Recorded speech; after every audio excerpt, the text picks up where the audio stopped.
Mon mari m'a réveillé en sursaut à 4 heures du matin pour m'annoncer que notre maison était encerclée par plusieurs militaires et que ça faisait un long moment qu'il entendait des tirs à l'arme lourde venant de l'extérieur.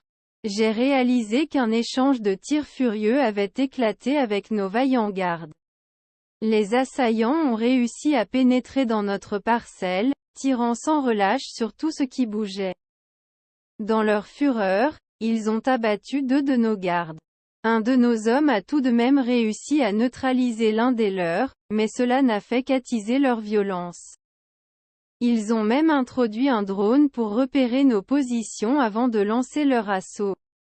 Pendant ce chaos, mon mari a réussi à joindre un de nos gardes par téléphone, qui lui a dit d'une voix tremblante, « Mokonzi, Bazoluka Ndeyo, Batuni Ozawapi Baza plus des 40 éléments lourdement armés. » C'est à ce moment que j'ai compris que notre fin était proche.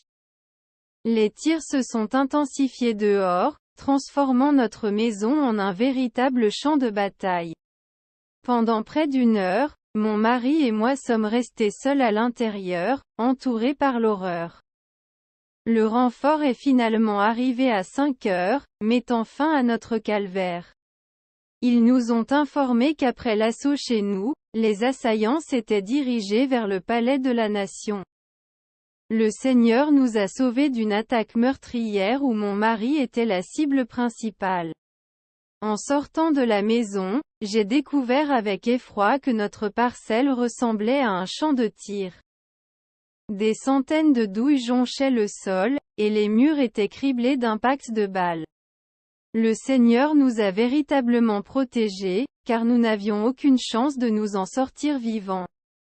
Je loue ce Dieu qui avait libéré mon mari de la prison en son temps, et qui, cette nuit, a de nouveau envoyé son armée céleste pour nous sauver de la mort.